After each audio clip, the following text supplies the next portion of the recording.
Ang huling teacher sa isang lumang paaralan sa probinsya, may isang silid-aralan na matagal nang hindi ginagamit.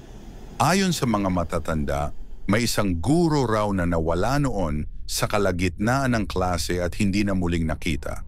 Simula noon, isinara ang silid, ngunit may mga estudyanteng nagsasabing naririnig nila ang mahihinang pagsasalita mula sa loob tuwing dapit hapon. Isang araw, isang pangkat ng mga estudyante ang naglakas loob na pumasok sa silid na yon. Sina Marco, Lisa at Jerome ay palihim na naghanap ng paraan para buksan ang pinto. Nang sila'y makapasok, napansin nilang tila hindi ito inabandona. May nakasulat pa sa pisara, "Magsimula na tayo." Sa gitna ng kanilang pag-iimbestiga, biglang sumara ang pinto at hindi na nila mabuksan. Napansin nilang may isang upuan na dahan-dahang gumagalaw.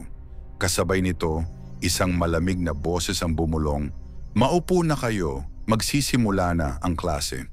Napatingin sila sa harapan ng silid at doon nila nakita ang isang matandang guro na nakasuot ng lumang uniforme.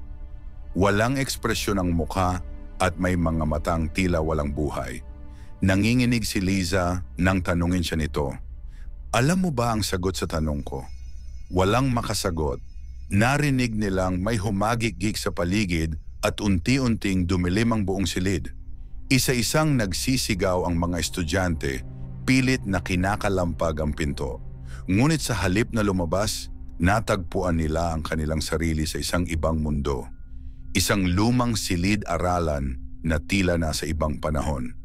At ang pinaka-nakakatakot, napansin nilang may mga estudyanteng nakaupo sa mga upuan, tahimik, walang ekspresyon at tila hindi gumagalaw. Sa gitna ng takot, nakita ni Marco ang lumang larawan sa pisara. Naroon ang gurong kaharap nila, kasama ang mga estudyanteng nakaupo sa paligid. At sa ilalim ng larawan, may nakasulat, "Mga nawawalang mag-aaral, hindi na lumabas kailanman." Napatili si Lisa. Ngunit bago pa man sila makatakbo, isang malamig na kamay ang humawak sa kanilang balikat. "Hindi pa tapos ang klase," bulong ng boses. At mula noon, wala nang nakakita kina Marco, Lisa at Jerome. Ngunit tuwing dapit hapon, may maririnig na may hinang bulong sa lumang silid, mga tinig ng mga estudyanteng nawala at ang guro na patuloy pa ring nagtuturo sa kanyang walang katapusang klase.